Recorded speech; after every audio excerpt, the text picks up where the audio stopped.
They don't have space. It's more important than physics. Arrange. I think it's hard to say that, but it's an area where there's. I'd like to think that AI is sort of pushing out physics to an early part of the 20th century. Yeah, okay.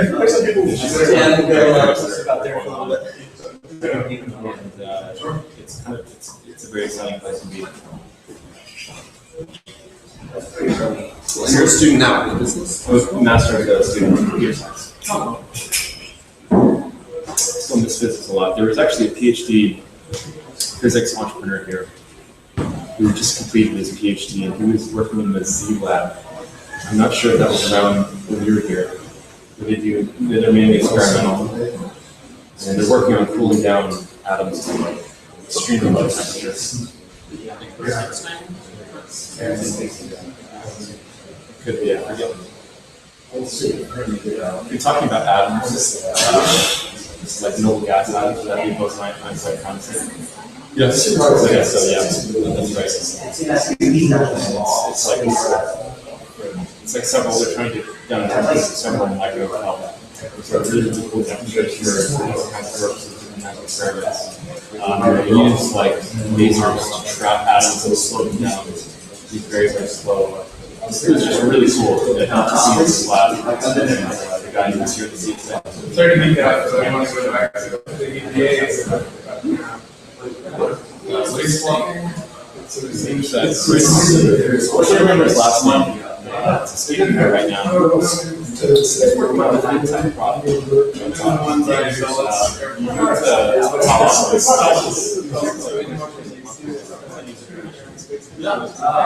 one there's a bigger one at the airport.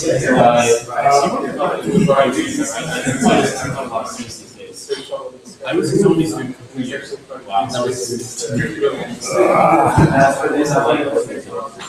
good guy. It's about 10 minutes a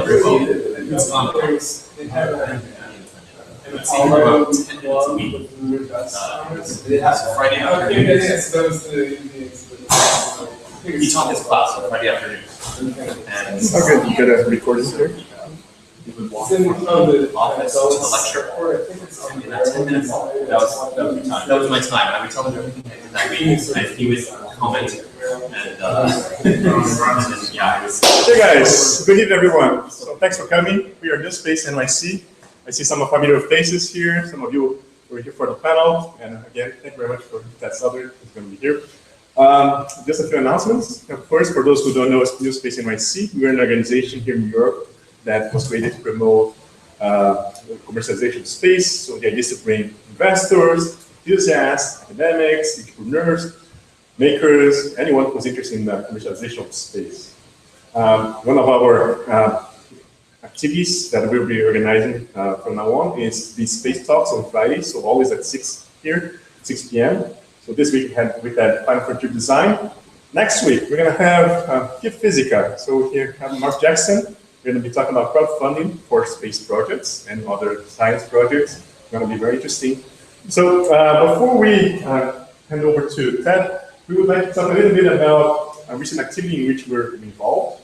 And Mike is going to present a project that we developed over the last weekend in a tech crunch as well. Hey guys, I'm Mike. A lot of you probably recognize me, but we'll get past this guy. So yeah, I was at Disrupt last weekend with Solomon Director there, and Sean from Alpha One Labs is another guy with NewSpace. And we did something called Starseed. So basically like equity for bounties, which is like, so it's like equity for tasks basically. And that's part of our infrastructure for our incubator eventually. So, and oh, here we go.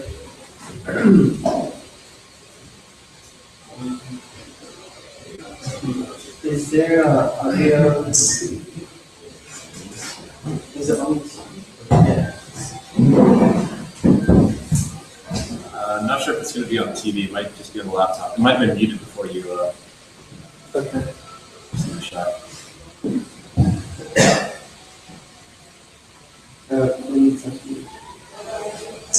Is there any other settings? I'm not a Mac person, so. Oh, I can hear it, but it's really quiet.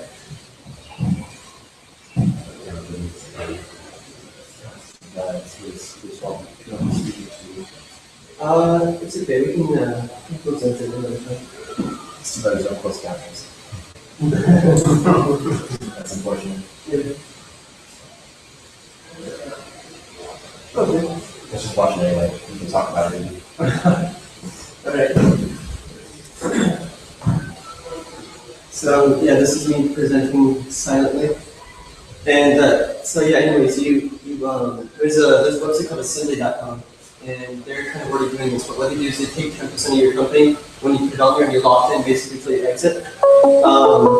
We want to use that same idea except without the login. So just make like a completely open source platform that anyone can use, and no login. We don't take a percentage, just use the platform as you want. And then people that are part of our incubator basically can use the platform if they want to delegate some of the tasks. A lot of startups, their team might not be fully rounded out or whatever it is, so they can throw up like extra tasks or whatever on the start seed, and people will take care of them in exchange for micro shares and or cash. So yeah, that's fair. Sorry that the audio is, but we'll talk more about it in the future. So you ready to? Sure. Can you go full screen, please? I think it's clear. Yeah, it's you.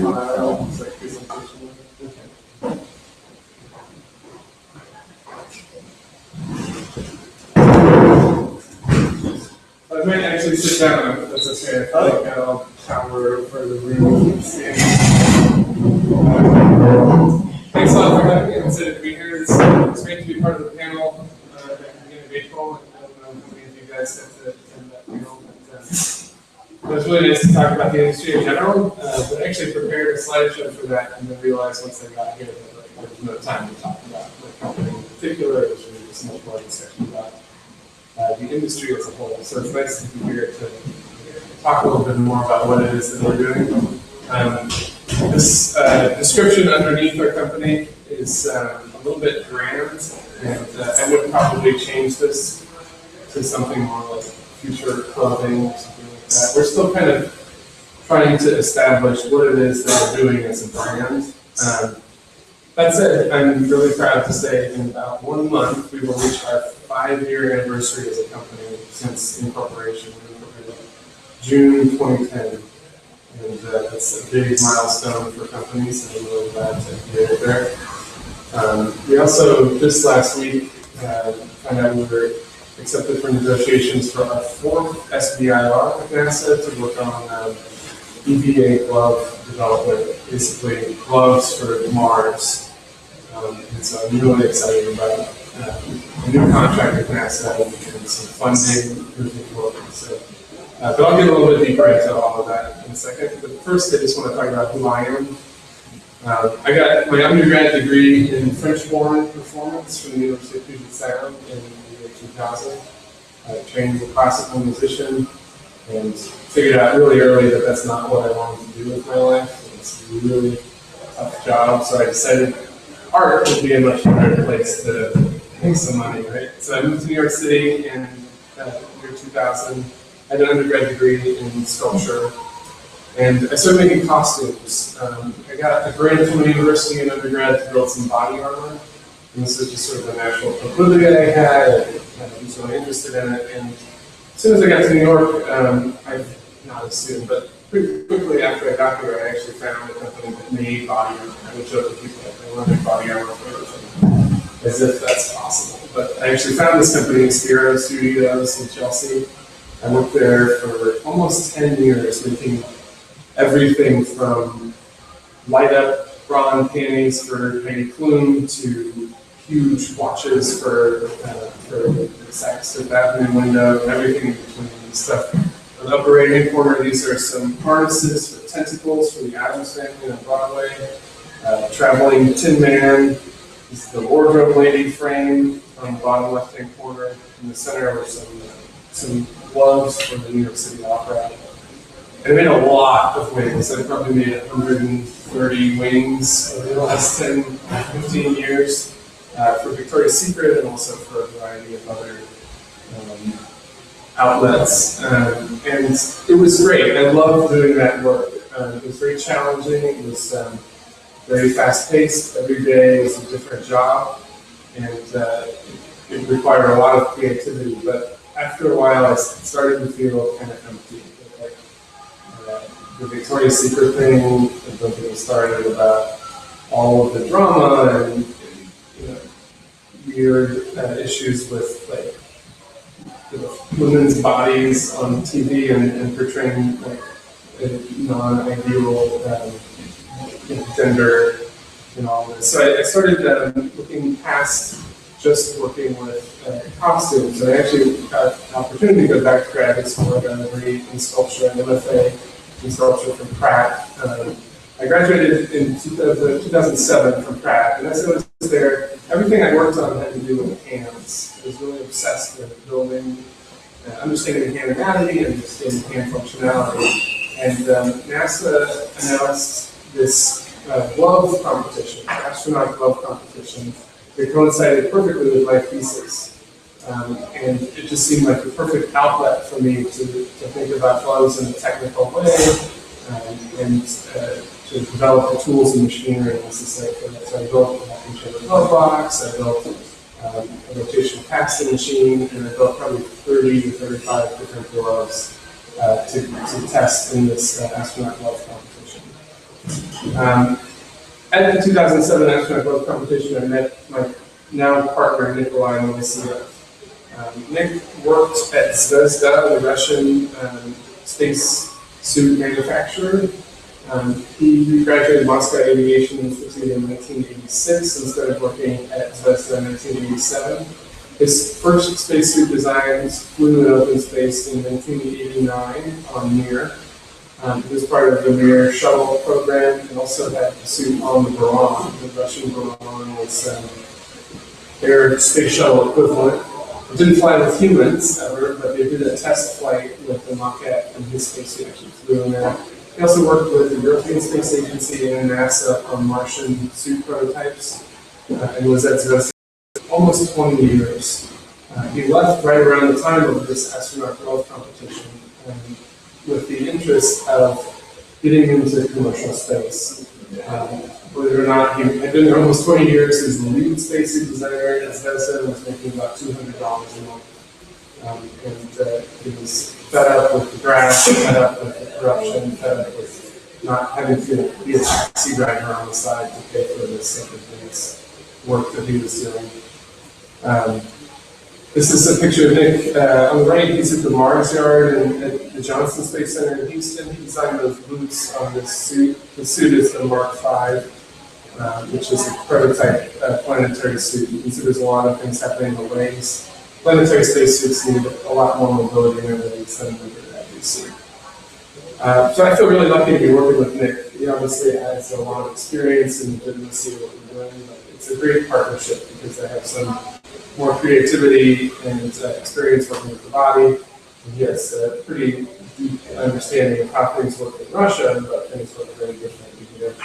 And it's a really nice marriage for spacesuits, I think, because the suit is this weird combination of engineering and a garment. And if you ask an engineer to make a garment, it's going to be a weird garment. And you can see that when you look at spacesuits. So it's nice to have both of them together. This is a picture of the gloves that were in the 2007 astronaut glove competition. On the left is NASA's, they call it Phase 6. Just to the right of that, at the red bottom, is Nick's glove from 2007. To the right of that is my glove, and then on the far right was actually the glove that won, Peter Homer's glove instead from England. He won, I think, $250,000 in 2007 at this glove competition. My glove didn't qualify, and I said okay about that. I was actually totally frightened of Nick during this competition. He was a stern Russian engineer, and I didn't really speak to him at all, but I think he was a little disappointed to have won. He had a team member that I talked to a lot during the competition, and he needed to ride back to New York City. Nick did. This was at Bradley Airport outside of Hartford, back there, Air and Space Museum. So I drove Nick back to New York City after this. I kind of thought I'd never see him again. And it turned out that NASA wanted to have a second astronaut love competition. This first love competition was just with a pressure garment. But spacesuits have multiple layers, and they wanted a second one to develop the outer garment, the TMG, the thermal micromedia garment. So Nick wrote to me in early 2009. I asked if I wanted to partner with him for this 2009 love competition. And we worked remotely. He was in Dubai at the time, so we were mailing patterns back and forth and talking a lot about our strategy. I found out later that was grossly illegal and in violation of the International Traffic and Monitoring Regulations, but we won't talk about that quite yet. This is a picture of the testing for the 2009 astronaut competition. This was at the Astronaut Hall of Fame, just outside of the Kennedy Space Center in Titusville, Florida. Our glove was a bonded pressure garment. You really think of the pressure garment as like the essence of the spacesuit. And most pressure garments have two layers. There's an internal gas bladder and an external sun restraint. And our strategy here was to bond the entire bladder to the restraint to create a single wall. So they didn't have friction between the layers, a little bit easier manufacturing. We won, at this point, we won second place. There were only two competitors, and so that may sound really lousy, like really bad performance, we last, essentially. But the key is, we outperformed NASA's glove under pressure. So, there are a variety of torque measurements. You can kind of see here this guy on the left has a force gauge, and he's pulling the glove, he's measuring wrist abduction. So what they would do, they would cap off the glove, pressurize, and then measure how much force it takes to bend every joint, bend the fingers. There are also some NAM tests, leakage tests. And then on the right-hand side is the burst test. This was the most unnerving part of the entire competition. We made it through, it was a one-day head-to-head thing. Made it through the whole day, and I know it passed every test. This test, they inflated the glove until it explodes. And you had to beat NASA's standard structural test, which is 17 psi. Their standard for inflation is 1 psi a minute. So by about minute 14, I was like all nervous. This is hundreds of thousands of dollars. But we actually outperformed NASA's gloves. We got to about 19 psi. And we won $100,000 in the 2009 astronaut glove competition. And I feel like at this point it could be like NASA says, great job, here's your money, we'll see you later. But it actually, I think it's really where the story gets interesting. They showed us a lot of encouragement. They invited us down to Washington, D.C., the headquarters, to meet other winners of their centennial challenges. And they invited us to Houston to show our technology to engineers who work on spacesuits. And at that point, the engineers basically said, we think you should apply for an SBIR or something like that in terms to interface with us. Maybe just a proposal outside of the SBIR system, but they kind of encouraged us to apply for contracting. And my attitude at that point was, well, if NASA says I should do it, I should probably do it. So we founded a company, Final Frontier Design, in 2010, and went on to apply for our first SBIR, which was awarded in 2011, specifically for pressurized glove development. And that kind of leads to a little bit of an overview of what Final Frontier Design does. We went pretty quickly from just the glove to the whole suit. And this sort of illustrates this two-headed monster that we've been dealing with as a company since our outset. On one side, we've gotten a lot of support from NASA. We essentially exist because of NASA's funding. And we're really proud to be working with them. It's a real accomplishment, I think, and it's fantastic to get non-diluting R&D money. However, NASA wants really specific things. Our first contract was for EVA, pressurized EVA gloves, which is extravehicular activity, spacewalking. We've had contracts for radiation protection, which is really only good outside the ground belts, outside the orbit. We've had our current contract is for a Martian glove. all this stuff is cool, but the commercial space market isn't really even ready for EVA. They're not doing spacewalks. Nobody in Bigelow has even thought, as far as I can tell, about handholds on the outside of the capsule, outside of the buoy. SpaceX is developing their suit. It's an IVA suit meant for launch, reentry, docking, engine burner. And so our thought pretty early on was that we need to make an IVA suit that we can sell to these companies. And thankfully, Nick had actually kind of already done that. He had a lot of the patterns in his mind about how to do this efficiently, low cost, but effectively. And so we formed a company in June 2010. By August, we had built this suit, the Frontier Prime, which was hobbled together. This is garden hose here that is the inlet. A lot of off-the-shelf components. The neck disconnect is from the MIG high-altitude suit. We built it for about $4,000 in parts, and it took us about a month together to actually build the suit. But I found out early on that this was a good collaboration. That I was bringing something to the table. I wasn't just a token American helping Nick. I knew a lot about materials, a lot about pattern making, and a lot about how we could modernize our concepts. But you can really see how we're getting some money from NASA, but we're trying to really support commercial companies at the same time. So it's been a real sort of bootstrapping process to cross both lines. We went from 2010 to 2011 with our first spacesuit, the Frontier Prime, to the second generation suit in 2011, 2012. This first suit is a double layer pressure garment, similar to NASA style, with an internal gas bladder and external restraint. Our second generation suit, almost the entire pressure garment is single layer, so we've integrated the restraint and the bladder together. And this is really what we think of as the major innovation in the suit. It's what allows it to be much lighter weight because it's essentially one garment of two. It's much easier for us to manufacture because you're not building two garments and you're not trying to make sure they line up in just the right place. There's lower torque in the joints because you have less elasticity in the wall, and more range of motion because you have less material bunching up and flexion.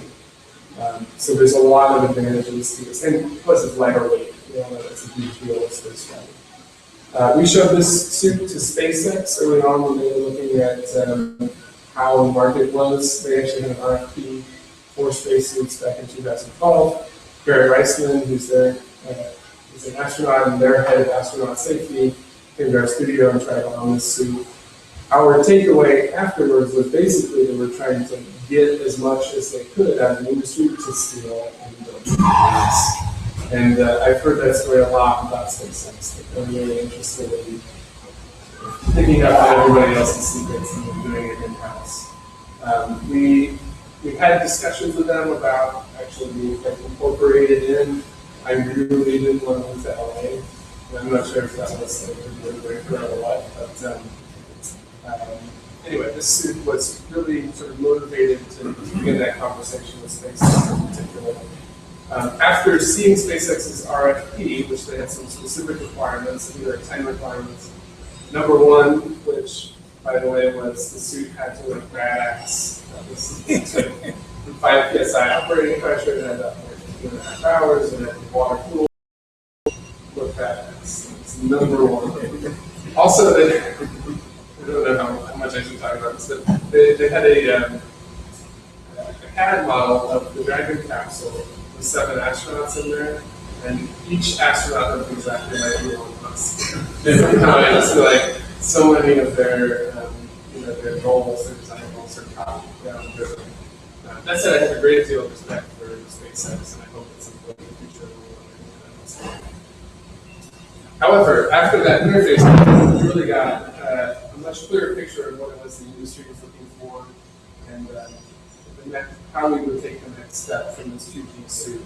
You can see we still have that neck braid from the MIG disconnect. There's a helmet that comes all the way off. And there's a lot of disadvantages to that. You cannot flight certify something off eBay. It takes 3 hands to close it, so you need 2 to compress the seal and the third one to latch it, so you can't self-dome the suit. So that was sort of the biggest next step, was to redefine the net curve. There are other things that came out, I don't know, things like that. But, we went from that 2G suit, we actually had a Kickstarter campaign in 2012, right when Nick moved to the United States, to kind of help him fund his move and also to take the next step. And our Kickstarter goal was flight certification. In hindsight, that was an entirely naive goal. There is no such thing as flight certification as far as I'm concerned. Space shuttle flew experimental for 30-something years. NASA doesn't certify things as such, especially if they're not in that submission. The FAA, as close as you can get, is a flight safety approval through the LST, the Office of Space Certification. And NASA will do something like human rating certification. That said, we feel like we are tremendously closer to something that can actually fly in space with this, what they call a 3G suit. So we have three 3G suits. The first one, the prototype, is in our studio. The second one is in Spain, what we call Zero to Infinity, a high altitude balloon company of Barcelona. And the third one is in Florida with an experimental test pilot. And over the last year or year and a half, we've had a lot of very successful flight simulator tests and also flights on We've flown it in a Saab 340 and also in 2 gliders. So it's a real accomplishment to a pressurized space suit inside a glider and be able to operate it at altitude. So really proud of that. We also announced a Space Act agreement with NASA in late 2014. It was announced in December of 2014 to qualify our suit for orbital flight. This has been a real struggle for us as we've developed our technology, which we think is vastly superior to what NASA has. A lot of companies, big companies like Boeing or SpaceX or Sierra Nevada or NASA, these are, I guess, the big players in orbital spaceflight, are risk averse. Totally fair, I understand that. But that said, that means that they're flying with suits whose patents are from the 1950s. The suit that's going on in SLS, the Orion program, the suit that's going into Boeing's CST-100, the suit that's going into the Sierra Nevada Dream Chaser, essentially all the same suit, called the S-1035 or ACES suit, the Advanced Coast System. It's what flew on the space shuttle. It was originally designed for the X-15, and there's a military version of it called the S-1034. So it flew the X-15, it flew on U-2, and it flew on the SR-71. When you look at it, it's a really appropriate garment for suborbital and high altitude flight. It's a military garment, with heavy helmet, but it has a limited operating pressure, and it's expensive, and it's heavy, and it's pretty low performance. When you actually inflate it, you're just stuck in one position. There's no specific pressure points. So when you compare that to a suit that's a quarter of the cost, higher operating pressure, which means it's safer, higher range of motion, from our perspective, it seems like an obvious thing. Oh, we should at least give this suit a chance. But it's very hard to get that airtime for the companies without some stamp of approval or validation, especially from NASA. So that's really been what is our goal with the Space Act agreement as of 2014, 2015. It's really starting this year. And Terry and I are actually heading next week to Houston to have our kickoff meeting with engineers to talk specifically about how it is that we're going to do this. We are really proud to have gotten the Space Act agreement. There's 4 of us who are awarded these. Ourselves, SpaceX, that's 4,000 employees. ATK, as well as we saw around for Swiss, we shot like 16,000 employees. And the United Launch Alliance, which is a consortium of Boeing and Lockheed Martin. We have 2 full-time employees and 2 part-time employees. So we're a good company. We're competing directly against the military investment complex. And it's a challenge, but we're excited about it. I've mentioned SBIR, so it's really been our sort of bread and butter in terms of research and development money. This is a shot we took down at the University of Maryland. It has a pretty interesting space program going on, but we are constantly trying to interface with what we think is going to be the next thing with spacesuits, and at the same time, sort of coordinate that with what NASA is looking for. And so later this month, we'll be responding to an RFP that NASA has out for mechanical counterpressure gloves. I don't know how deep technically I should go into spacesuits, but MIT is working on something called a biosuit, which is essentially a really tight-fitting suit that replaces the gas inside the suit with pressure on your body. Essentially everything up to this point has been used in space as a big balloon. That makes sense because pressure gives nice, gas gives nice even pressure over your body, but we don't really need that. And in places like the gloves, it's actually very liability. It's very easy to puncture your gloves. You need a lot of mobility in your hands. And we really do think that mechanical counterpressure is the future of spacesuits. It's just, they've been 10 years out since like the 1960s. That technology has never really happened. So we have some ideas about that. We have some partnerships with various training companies. We also recently opened, recently anymore, I think it's 10 months old, but we started asking people, or inviting people to come to our studio to pay to try on a spacesuit. This is something that in the United States you can't do. If you have money, you can't ask NASA, oh, hey, can I try this spacesuit? I have to be an astronaut, or know somebody, or have some, visa. The only other place you can do that is at Star City in Moscow, and it's like $6,000 to try this spacesuit. So we have this thing called Spacesuit Experience, where people can come in, pay $500, it's a 2-hour experience. They try on the suit, pressurized, standing, also go through a flight simulator. It's something that initially came to me after visiting the Kennedy Space Center. I don't know if you guys have been down there, but it's really an exciting place. There's a lot of history there, a really nice visitor center experience, and people can pay a little bit extra to have an astronaut to go through some astronaut training. And we thought it would be really interesting to incorporate the spacesuit into that. The operating out of our studio, we don't really want the kind of volume that would make this commercially viable for the Kennedy Space Center, but it's a good sort of proof of concept for us. It's been a way for us to pay for testing, and it's really nice for us to put the suit on different size people to adjust it just right. And we need information on how the suit fails through multiple cycles, and so it's really a little bit based on the bills and analysis to move forward.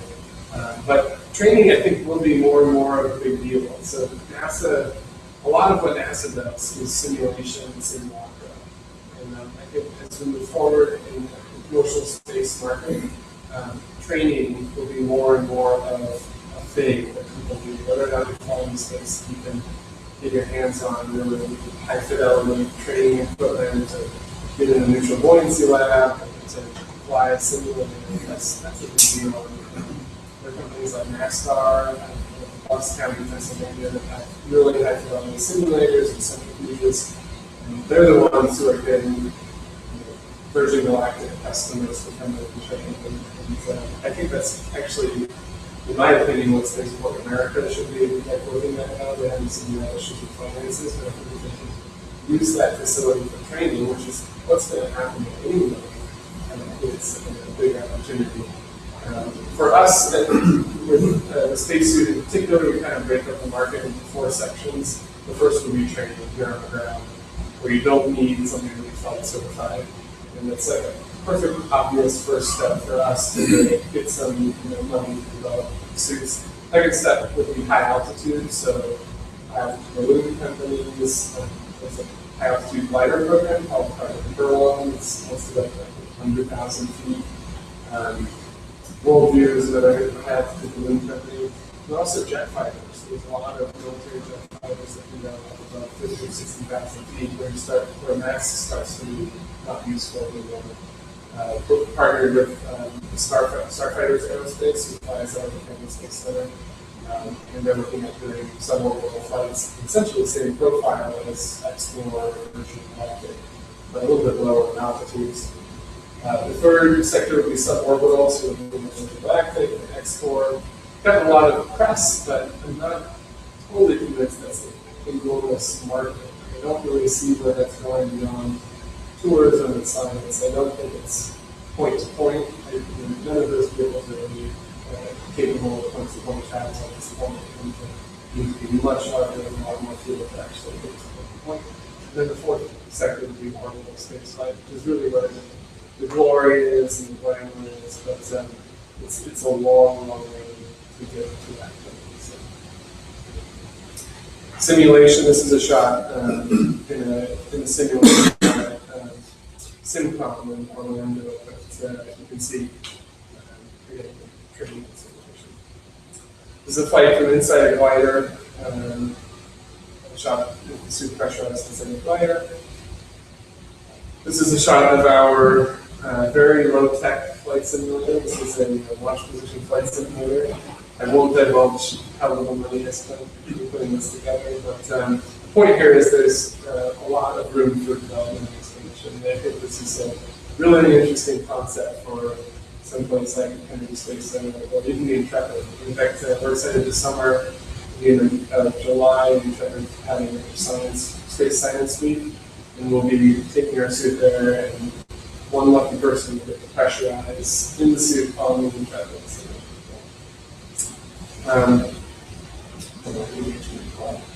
That's a limited sense we do public engagement, very engagement. So it's been really interesting and challenging creating this business model to develop space suits as a company. It's something I like to say that I did accidentally. I didn't really mean to start a space suit company. It sort of just kind of happened. NASA said we should do it, and I said okay, and then we kind of developed technologies and learned more about the market and how to run a business, and we decided that maybe this is a viable thing.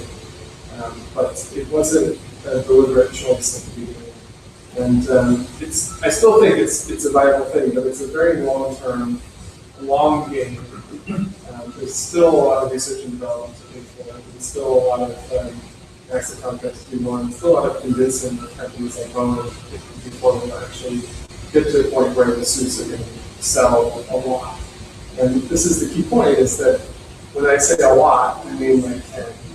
The spacesuits have never been a very high volume thing. Bethesda set a record 2 years ago. They built 13 spacesuits in a year. That's more than any other companies ever built in 1 year. And that's fine. We'll make some profit. We're selling them at $65,000, which is about a quarter of what NASA pays for their suits. And we still have a margin there. But it's not something that is, in my opinion, going to draw on investors necessarily. It's not something that's going to make us millions of dollars. And in my autodidactic studies of how to run a business, how to make a successful business, you might as well go big, right? If there's really you're going to work really hard. You're going to start your own business. It's going to take a lot of blood, sweat, and tears. You might as well set out to find a market that exists, right? Beyond this specialty niche. And also, government contracts have been really rewarding for us, but they are a roller coaster to go from on to off. You essentially have to spend all the money all at once.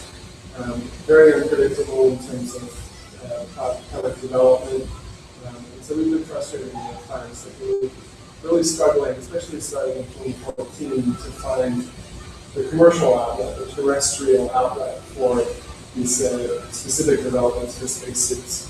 And that's really sort of where we're trying to head. We've had some really useful tests in the last year. I'm started to be headed to Seattle in July to the International Conference in Environmental Systems, or ISIS. It's actually the premier peer-reviewed paper presentation venue and conference. A lot of NASA folks will be there, a lot of Boeing folks will be there. We have some really interesting data from actually flying aircraft with our suit. And this is something that nobody outside of NASA or the military has ever done. So we're excited to be talking about that and taking this step further. We really do think of our spacesuit as the one line of the pitch, the trophy, or the centerpiece of our company. We are planning some flights with the Starfighters folks. It's really exciting to be down with them. They have 9 F-104s at the shuttle landing facility at the Kennedy Space Center. So this is where the shuttle used to park, and there's an extra high-bay door for the vertical stabilizer. But we're also working on things that are useful on Earth. I wish I had updated this picture because we actually have a much more developed version of this, but we're working on a jacket, and not just a jacket, full outfit, a shell, an outer shell that's insulated, super lightweight, and very strong materials. So it's sort of a materials development for outerwear. And it's something that we actually started funding with somebody who came and did the space experience. And it's cool, and wanted to helping you out, maybe I can fund the prototype of this jacket. So we've gone from just a jacket to a jacket and gloves with wrist disconnects and pants, and I think by late this summer we're planning on a Kickstarter to actually sell these things. So it's a very exciting sort of next step for us to go from specifically spacesuits to terrestrial robots. That said, I don't want to be a beta brand jacket. I don't know if you guys noticed. There's a couple jackets out there that are sort of novelty spacesuits, an inlet and some patches and stuff. And that's cool, but we want to make something that's actually functional, and that's really the main idea here. We will incorporate parts of the suit, so we're trying to really improve range of motion. So there's big pleats around the shoulders and the elbows, and it's meant to breathe, so there are liners on the inside that can actually make it breathable. But at the same time, we're using high-tech materials, so it's non-woven Dyneema, it's not a shell, using aerogel felt as the insulator. And so it's materials that I think a lot of companies are thinking about, but I think we do useful for our wear. We're also working on other wearables that are related to suit issues. This is an idea that's been around for a while. A vibrating belt that can help you move quickly. It's something that you can get in instructables on. It's open source essentially, but I've never seen it commercially, and I think there's a lot of opportunity for this kind of development. Imagine if you had Google Maps on your phone, you didn't have to look at it, it would just tell you about turning right here, turning left there. That idea of haptic interface is a buzzword, but it's something that's really useful on Earth and in space. And I think there's applications on Earth in two-dimensional plane on the surface with the belt, but there's also applications in space in three dimensions. If you have the right kind of anklet or the kind of headgear, it helps you navigate and know which way to go on communications. And that's interesting for EVA, but it's also interesting for scuba and for inside the International Space Station and other places. So this is another sort of stream we've been going down. We prototyped some firefighters gloves, and I think gloves are sort of a recurring theme for us. That's a tough road to go down as well. You have to go through NFPA certifications, and then reduce the certification processes are a whole different mix of it's tough. And yeah, I guess that kind of sums up our wrap. I'm kind of looking at going from our fairly well-developed spacesuit concepts into some terrestrial needs. And I think this summer is going to be a good one for us to have a whole new batch of very talented interns coming in. There's some funding for this SBIR. We're pretty far down the road with the aerogel shell concept. So it's going to be an exciting time. Thank you.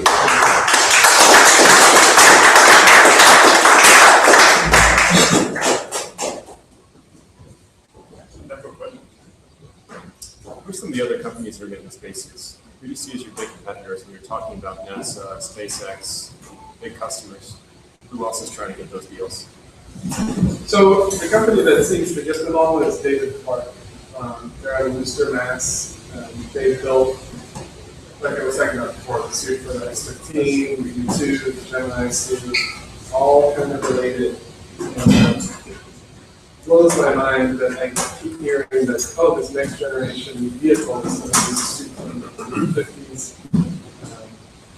But that is kind of reality. It's proven. I don't want to trash talk David Clark. I think they have a proud record and they should be proud because nobody's ever lost a life because of a space suit. I think that's the really critical thing. So I won't, go too far out of the limb there. But David Clark is a huge competitor for us, especially for local space flight. ISC Dover is the big EVA company, the spacewalking company, and they have a whole bunch of concepts for IVA suits as well. As far as I understand it from ISC Dover's perspective, they've gone from making spacesuits much bigger projects. Basically, they make blimps. They prototyped an inflatable plug for the New York City subway system in case of water rising out of the tunnels. So and they do a lot of stuff for the military as well, like inflatables. They did the Mars lander airbags. And as we talk to them, their very frank opinion is there's not that much money in spacesuits. A lot of the stuff that comes out of them is very expensive. But they are a competitor. And then the third one that I've named is Orbital Outfitters, and they're much closer to us in terms of size and experience. Actually, I think we have more experience, especially with me. But they're an interesting model. They seem to be very closely related to Explore. They just recently moved to Midland, Texas, but were originally founded in Hollywood. Out of a company called Global Effects, which makes spacesuits for movies. While I'm a little bit jealous of the incentives they got to move to Midland in millions of dollars, I'm really glad that I'm not in Midland, Texas. It's essentially like the middle land between Fort Worth and somewhere else. It's like a train stop. And there's a big push in Midland, Texas to start a spaceport. There's a lot of municipal activity there. But I love being in New York City because of the talent here, communities and people that are interested in space. There's media access. We have so many people in the media like, oh, you're not the boss, right over there. So and I haven't seen a lot of development out of them with their suit. They still have that big disconnect element as far as I can tell. So yeah, it's really those four companies. There's a new player in this game, a guy out of Oregon, who built a suit for equipment here in suborbitals, Cameron Smith, who's a professor at Oregon State. But I don't think he intends to actually certify his suit. When we look at it is sourced off eBay. He literally uses pie plate as part of his frame, so I don't really know how far they're going to take that. They haven't seen, they seem to be building a team and I'm really sure. Yeah, other questions? Yeah. For Jones with Overly Advertising, thank you for that presentation. You mentioned Elon Musk supposed to do an RFP for space design. I think his vision is to have reasonable cost to take it to Mars to popularize or colonize Mars. I think that's 50 million people on Mars. Do you foresee when that happens, like more open source space kind of market where there might be a little bit more money with a $50 million or 50 million customers looking for spacesuits? Do you think you're just going to say you're taking it include the spacesuit because and your thoughts? Yeah, it's a long road to Mars. I think SpaceX is supposed to unveil their suit this summer. I'm very, very curious to see that. The suit that they're unveiling is IVA. It's for launching the entry specifically under the NASA contract, the commercial crew contract. And going to Mars, they will have to have those suits. and pretty complicated ones to be walking to deal with the thermal environment of Mars. And that is historically constantly developing. The suits always are developing, especially in Russia, but even in the United States too. There's always upgrades. The shuttle suits, specifically for the gloves, they went through 6 phases of gloves from 1980 to shuttle the time in 2012. And once you get to Mars, you have to build your own suit, or at least prepare and upgrade your own suit. I don't see huge transportation of suits from one place to the other. There's always going to be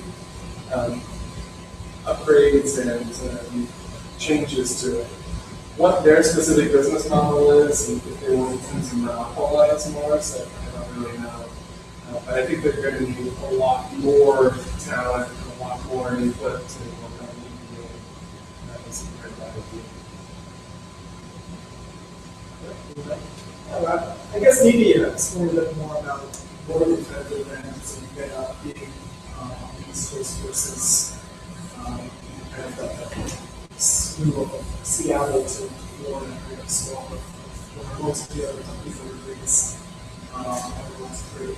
Can we start with you on the future chamber export? Do you think that is open for the Zoom or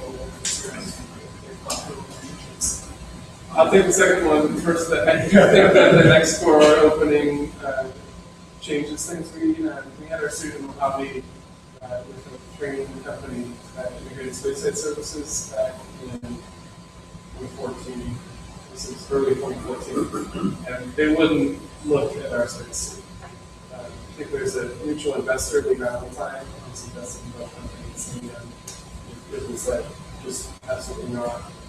We've gotten more interest and more reception to the concept of integrating our students with our vehicle more recently. So I think that's what we're doing.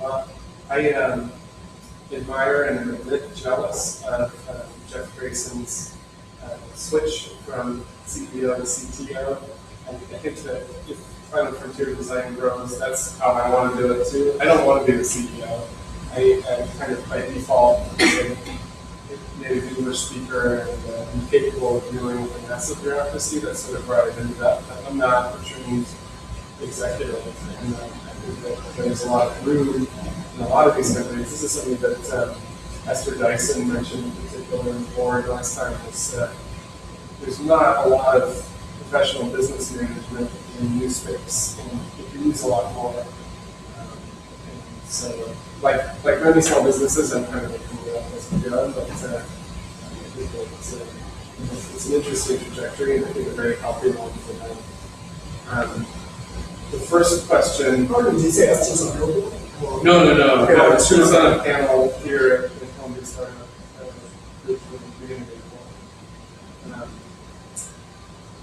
What was the first? There was why are we in New York City, or why do we love it here? It's just by default. I moved here in New York 2000. I moved all around the United States, so like California, Oklahoma, Georgia, Ohio, Minnesota, and Washington before I moved here. So this is where I live. And that's why we're here. But it is a big advantage. There's a lot of other tech companies here. I think it's a big tech movement growing. The Navy Yard is a really exciting place to be. Next door, Adler, and others. There's a lot of talent here. We make garments, and New York City is the garment center. It's not a great place for technical fabrics, but you can find a lot of people who know how to put garments together here. There is a lot of industry here. We're going to make an ESRO order. We're bringing it in New York City. Access to press is actually, I think, a really big deal as well, and that has been a huge boom to us to have popular science and popular mechanics right here. To have space.com and so you have access to investors is a big deal. And it's also a convenient travel hub. There is no one place for space, and I think more and more it's getting more and more segregated or broken up, I should say.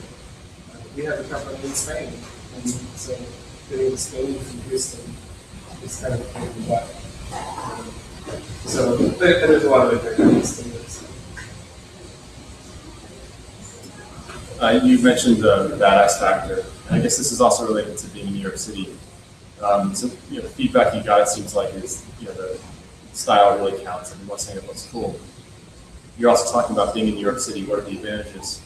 And in your circle of friends that you built up in the design industry, and I guess you're a track which is in New York City, but do you sense that there are interests like among people who are really design oriented and who care about, who really care a lot about design? Is there interest among those people in designing spaces in the future? Absolutely. The question is how many cooks can we let into the kitchen, and how far can we take the aesthetics without compromising the performance? This is an argument that Nick and I have all the time. We are the perfect odd couple. We fight like a married couple to the best end. And I can't tell you how many times I've had to convince him that something has to look cool. We were talking about recently about making anti-G pants for acrobatic aviation.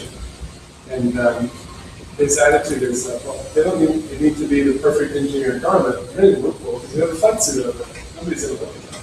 Well, actually, we put a picture on our website of these, and well, and people won't wear a flight suit. And I don't really convince you why somebody needs it. But that's it. That there are so many elements in the suit that are functional. It's really hard to have a lot of other design input to it. And we've tried. With our most recent outer garment, we can get a picture again. We have pleats, so you can see this gray area here. It's sort of taken from motorcycle jackets. Instead of just having pressure garment style joint area, we've had pleats and some color graphic offset. One of the biggest, so I believe that the suit will look cool if it looks like the human body. The closer you get to the human body, the sexier it is, and the more anthropomorphic it is, the better the suit. And I think that NASA believes that too, and that's why we ended up with what we did when we went to the moon. If you look at some early Apollo concepts, there are these huge spheres around a lot of the body, and you have arms that can stick out of there, but you can also scratch your nose and your feet and take care of business, which you need to take care of. So there are actually advantages of having a non-anthropomorphic spacesuit, but NASA, I think, kind of decided that we need to look this like a person. And that really is like a goal with our suit. I would say that some of that, there's not a lot of money for this kind of cool development in space at all. A lot of what people are doing is exploring is focused on the functionality of it. It looks, form is functional, it's like it does. Hollywood gets to spend a lot of money thinking about how do we make something look cool. And so I do try to be receptive to what's happening in Hollywood. And my biggest takeaway from the movie Gravity was Sandra Bullock's Sokol suit, the Russian aviator suit, had pips. That suit, if you look at it normally, it's just a big cylinder. Hers has some shaking to it, and it's like, I could do that too. So, what about MIT's pressurized technology? Are you keeping your eye as to when that's going to be a feasible implementation in the design, specifically the design implementation? When you're talking about something that looks more humanoid in its shape, in its form. You'd imagine that these pressurized suits that don't have this kind of balloon interface, that would give you something much tighter. Yeah, I really do believe mechanical counterpressure is the future, but there are so many problems with it. And what MIT is doing is really interesting, but I kind of roll my eyes a little bit at all of the press that they're in the Natural History Museum, and the Smithsonian. And if you look closely at what they're doing, their boots and their gloves are from motocross. They're entirely non-functional boots and gloves. They have a helmet, but they've struggled a lot with how to breathe as your chest expands. So you have to have gas around your head. And in the end, what will probably happen is you'll have a whole torso that's pressurized. But at some point, you have to have a dam, a pressure dam. You have mechanical counter pressure on your genitals. You have mechanical counter pressure in your armpits, in the back of your knees. There's a ton of problems with it. And right now, so there have been successful mechanical counter pressure prototypes. There was a suit called the Space Activity Suit in the 70s. That James Webb and Paul Webb confused them. One of those guys made a Space Activity Suit in the 70s, tested it in a hyperbaric chamber, and it worked okay. It was essentially 8 layers of spandex. It's high level, and it's very difficult to put that on, very difficult to take it off, and there's not a lot of mobility. If you've ever tried like a 7-mil wetsuit, like these kind of home position or anatomical position. But it's an interesting concept and it is viable. That space activity suit was passive, right? And all you put it on, it's compressing. The key to future mechanical counter pressure, I think, is some active element, something that you put on and then it's tight. And what MIT is looking at is the muscle wire. It's nickel titanium, I think, alloy that shrinks a little bit when you apply heat to it. I don't know how they're going to make that work. The alloys that I've seen shrink about 2% with heat when you apply electricity to it. That is not nearly enough compression to actually work. They've looked a lot at riveting the wire and placing it in the right architectures to get more compression out of that, but using a lot of voltage, it's going to be a lot of heat. If something fails, you won't have compression anymore, and you have real big problems. So they're a long way out. But we are definitely paying attention to pressure. It is the future. We're working hard this month on the RFP due May 26th for mechanical counter pressure gloves. There's the partnerships there. For us, in terms of the active element, we're looking at inflated pockets. So things that inflate, but pressurize the body at the same time. I know you've had a question for a while. Yeah, it was about mechanical pressure. We just talked about it. So I guess, like before you mentioned these features that have, like, what are the advantages other than the factors? Right now, in microgravity, the most likely place to puncture the suit is in the gloves. You're walking with your hands. The handrails on the outside of the International Space Station have been there for 15 years. A lot of micrometeorite debris. There are pictures of pock marks that you can track with a laser where you're walking. Your hands get a lot of flare. So what they can see that it's how you interface with the world. Very likely. Not very likely, I'm sorry, but in terms of the risk of puncture, the glove is the most likely place. And with the mechanical counter pressure design, you could cut it locally, and there would be very little repercussion. You probably have to do that inside, but your life isn't at risk. So, just in terms of that, bare bones, basic safety, that depends on what you're. You think that a lot of things in space are redundant. But the EPA spacesuit that the United States uses has very little redundancy. The pressure garment is only one pressure garment. A lot of pumps aren't redundant in the life support system. So I really do think gloves are the natural first step. I'm surprised I haven't seen more of that from MIT, but they're not having the sexy as the whole suit.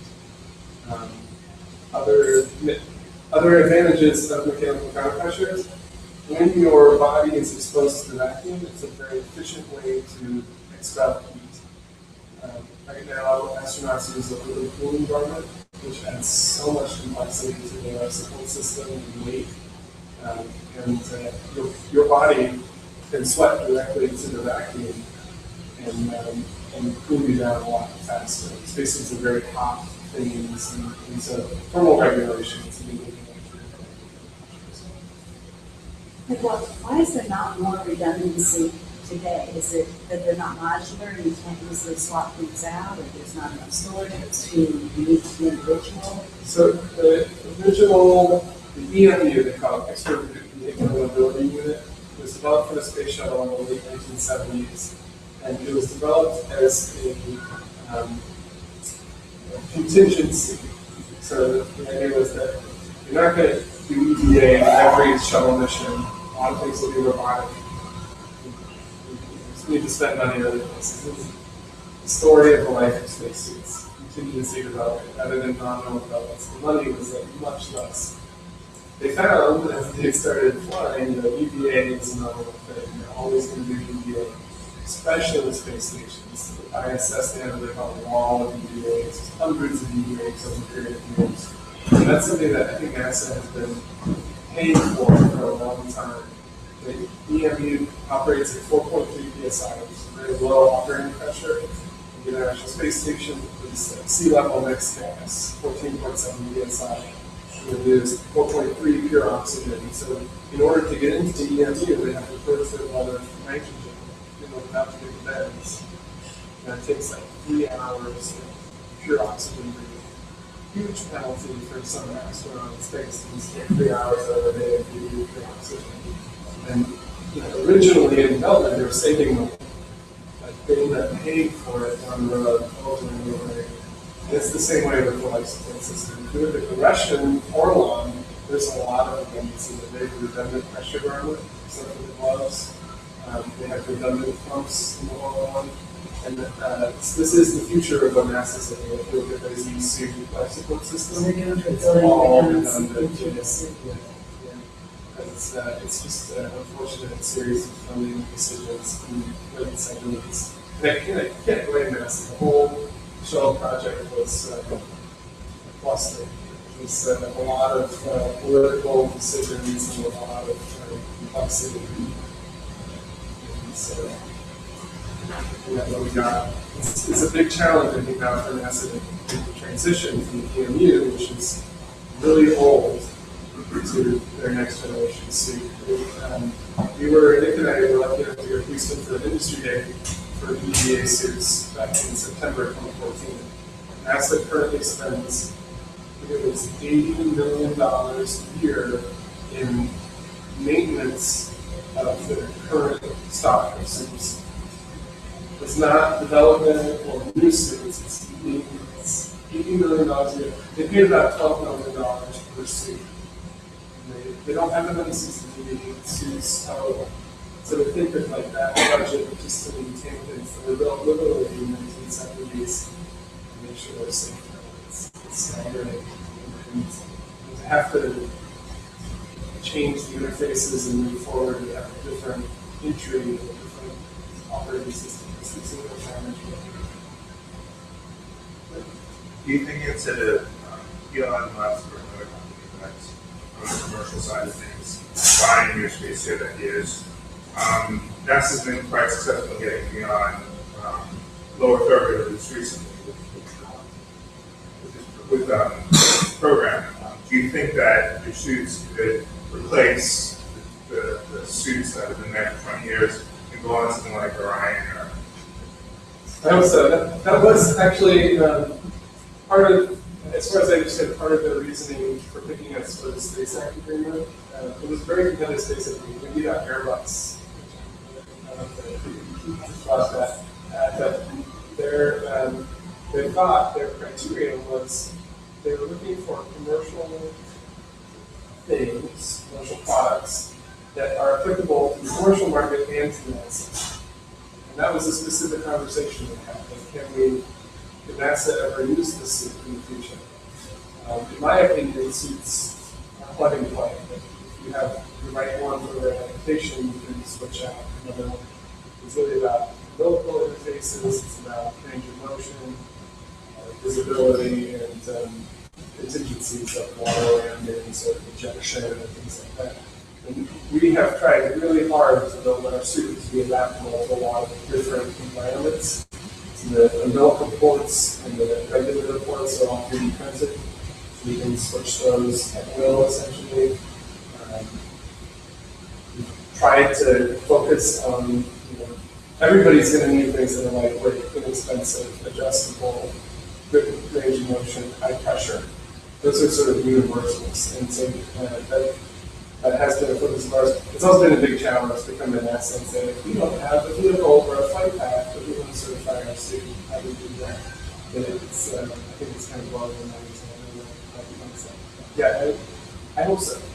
Because I think there's the commercial argument for it is pretty clear. I think our suit is 18 pounds, the ACES suit is about 28. If you have a crew of 7, it's 70 pounds saved every flight. Previous price per pound of orbit is $10,000. So you're talking $700,000 in fuel savings per flight. It seems to make sense. I have a follow-up question. What about countries from outside the U.S.? Do you ever think of working with one of those space programs? Yeah, so our first customer was Zero to Infinity, which is the high altitude we're working out of Spain. We've had some interface with a company in Singapore. Originally, that was a real challenge. Actually, working with Zero to Infinity was a problem. The spacesuits were categorized under ITAR, the International Atomic Arms Regulations, under personal protective equipment. As of November 2014, spacesuits moved off the ITAR list to adhere to the Export Administrative Regulations. So we still need some licenses for export, but it's via the Department of Commerce and not the Department of Defense. It's much less stringent, much less legal fees, and easier to navigate. So it's becoming more and more possible to work internationally, and I'm sure that that's the future. I think that's one of the real inspiring things about working in the space industry is that it's kind of an inherent and international thing. It's really great.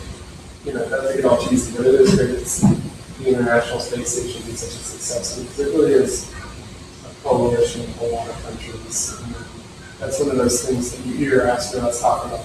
You know, above the Earth, it's like, this is my planet, not this is my country. So about Zero to Infinity, we're trying to bring them here on May 29. So we'll send updates in a couple weeks. But they have this very interesting project on automatic satellites with balloons. But my question is about startup. So as a space startup, what more you could share some of the lessons that you've learned over these past 5 years that you think could apply to other companies that would like to work in space?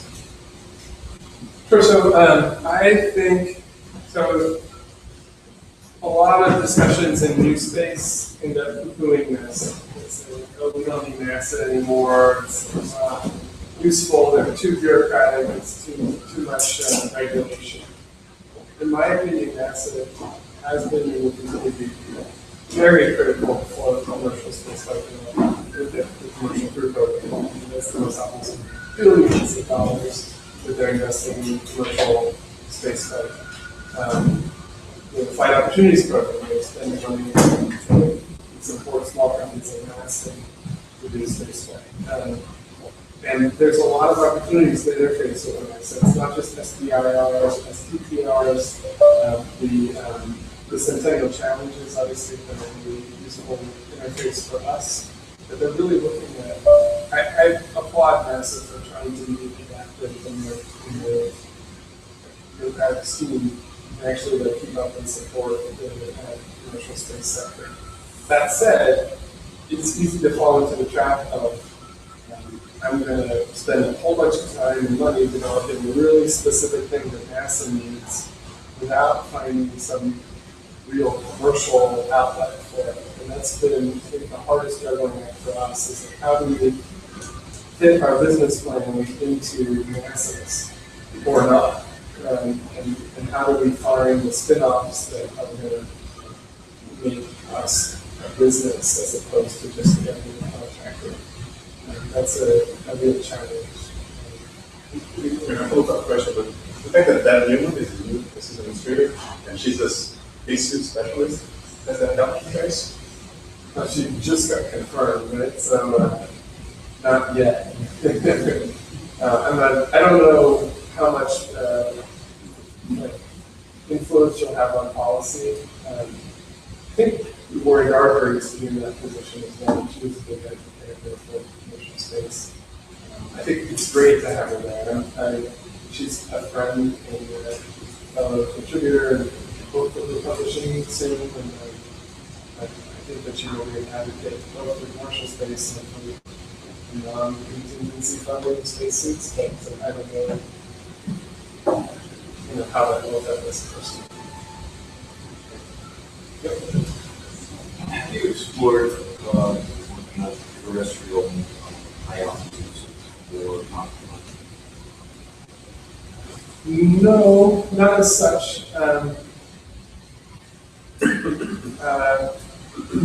You mean for gas or just for exposure? Thinking of a better way to get that.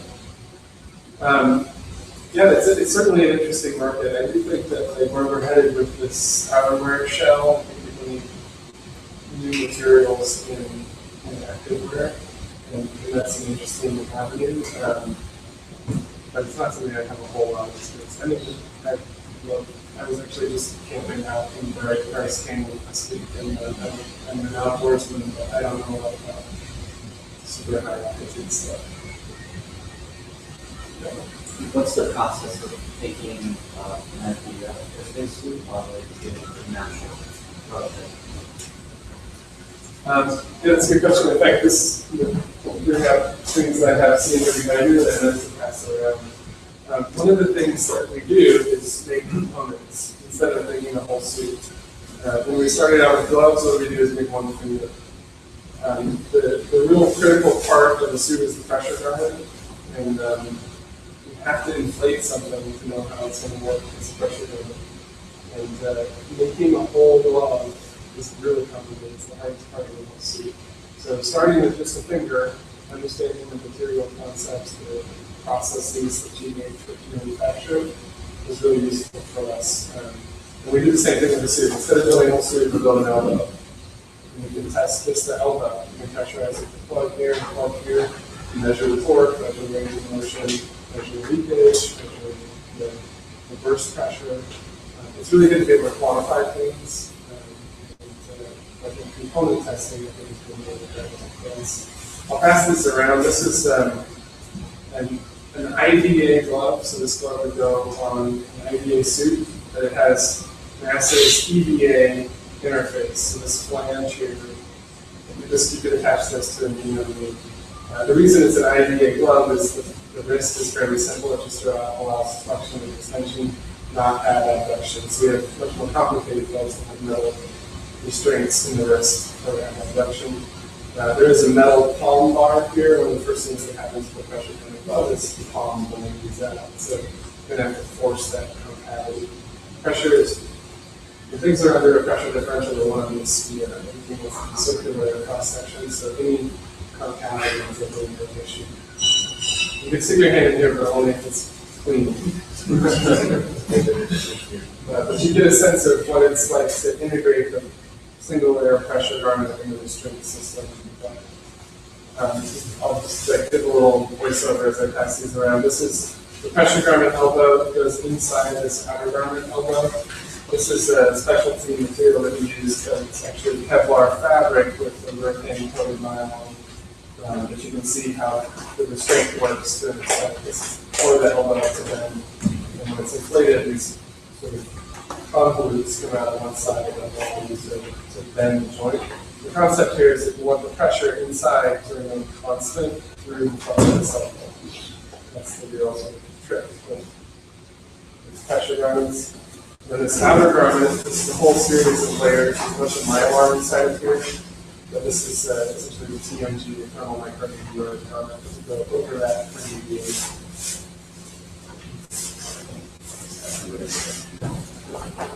Yep. So I write grants for mainly for children into careers beyond the STEM careers. You started an interesting career path where you went from design into really science.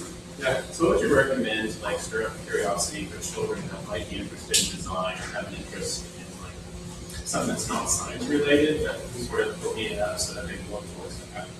That's a really nice question. I've actually talked to Liz a fair amount about this. I never saw myself as a scientist. I was always good at math and I enjoyed sciences, but it wasn't really a career path for me. But I've obviously able to figure out a lot of stuff along the way out of it actively. But in hindsight, having applied science, having something that you're actually doing in the real physical world is such a much more natural learning opportunity and a way to make it real and interesting to kids. And I wish that there was more of that in my education. So much of it is just purely theoretical physics, like it's like really hard to relate to numbers and equations in that way. When you hit some applied thing, it becomes much more immediate and visceral. One of the things that I like to do at our studio, we have a vacuum chamber glove box, and get people to stick their hands in and turn on the vacuum pump. Pressure slowly goes down inside, and the gloves get harder and harder to move. They're like, oh yeah, this is pretty tough, but then all of a sudden you can open the dump valve and let all the air back in, and they feel that difference between pressure differential and none. And it's just like, oh, now I get it. Now I understand what it is you're trying to do. So having that applied sense, I think, is just really important. For sure, the lay people in the crowd, you don't really know what all the different space environments are and various constraints. When you're making a spacesuit for a customer, like how does it break down? In other words, what's the difference between high altitude spacesuit, low Earth orbit spacesuit, beyond that spacesuit, walking on moon spacesuit, et cetera? Like, what are the 2 or 3 sort of basic constraint types? So with IVA suits inside the vehicles, this is launch, re-entry, docking, rocket bird, the pressure grounding is really critical. There are some thermal issues, with the things be flammable, so show an outer garment and buildings, but the pressure grounding is really the important part. And what you start looking at is the operating pressure. So the suit isn't normally pressurized, the capsule is pressurized. The spacesuit is a redundant backup, like in commercial air travel, you have the oxygen gas that falls through the bottom. The question becomes, what is the capsule pressurized to? And when you lose that pressure, what's the suit pressurized to? What's the difference? And most often, currently today's ISS is pressurized to sea level, 14.7 psi. The NASA suit that they're using, maximum pressure is 3.5 psi, pure oxygen. That pressure level, 3.5 psi, is pretty close to the minimum partial pressure that the human body needs for oxygen. It's like 3.2 to have that much oxygen, otherwise you're hypoxic. And so that's okay if you are depressurized for a short amount of time. So if you're suborbital or high altitude, 3.5 psi is going to work okay. If you get down, you probably won't get decompression sickness. But that's the big risk, is decompression sickness, and that sudden drop, no more nitrogen in the environment, so the nitrogen wants to come out of solution in your blood. That's tremendous. So that works if you get down to 10 or 15 minutes, right? So suborbital. Worst case scenario, if you have a depress during rocket burn in a Virgin Galactic vehicle, and somehow you learn space, you'd be fine in 3.5 psi. If you get down to the right altitude, faster. There's been this thing happening that NASA, especially Dave Clark, thinks that's going to work orbitally. And I personally, at SpaceX, also really don't think that 3.5 psi is enough pressure orbitally. You want to plan for the worst case scenario. So, worst case scenario, depressurization is an warp to orbit. So you're up there for 2 hours, all the way around, once around, no pressure in the suit. If you go from 14.7 psi to 3.5 psi pure oxygen, warp to orbit, over the course of 2 hours, you have a 60% chance of decompression sickness, which requires immediate treatment in a hyperbaric chamber of pure oxygen. That means wherever you land has to have a hyperbaric chamber close by. And that's, you look at, I just reviewed a paper for the David Clark suit for Dream Chaser. And they're claiming that 3.5 psi is going to be okay because the warp to orbit scenario is not that likely. It totally ruins their plan. The Dream Chaser is supposed to land on the normal runway. And you have to have a normal runway with the hyperbaric chance. You don't land in Oklahoma City or Titusville, Florida. instead. And, so that, to me, is the real big difference between orbital and suborbital spacesuit movements is the operating pressure. And that's just for IVA, just for inside the vehicle. Once you start going EVA, once you're orbital and you're going outside the vehicle, orbit around the Earth is really challenging thermally. In the sun, positive 250 degrees Fahrenheit and shade something like negative 250 degrees Fahrenheit. So thermal fluctuation is a huge problem in orbit. And you don't have as much of that fluctuation once you get farther out, once you're in the Mars. It's cold, but at least it's not also hot. It's cold all the time. Right. But once you leave the Van Allen belts, radiation starts to be a big deal. And we got away with that with Apollo because it was never that long period of time, but longer period exposure to radiation is going to be a huge, huge problem for NASA. It may be a question of whether that needs to be, the radiation shield needs to be incorporated into the spacesuit, because EVA, you're not doing EVA all the time. You're sleeping when you're inside the capsule, and it's much easier to provide really heavy voltage shielding if you're in a or a capsule than on a spacesuit. And the, microgravity, when you walk, you use your hands, they generally want their legs stiffened because they'll be on a robotic arm and they're trying to do work, so they want this a very sort of secure platform with their legs. You go to the moon, you go to Mars, and you'll be able to walk. And that's a huge challenge for them to walk normally in space. It's really hard. There's bearings here, and here on the legs. There's a lot of question about how much mobility you want your feet. How do you tighten the boots around your feet, like normal shoes? Okay, so I think it's 7:30. We still have time for individual discussions. I would like to thank everyone for being with us. Again, we're in NewSpace NYC, so check our website. I'd like to thank that's all and our computer designer for being with us. And next week, we're going to be talking about crowdfunding for science projects and science and space. Mark Jackson will be with us. So, see you next week. Thank you very much.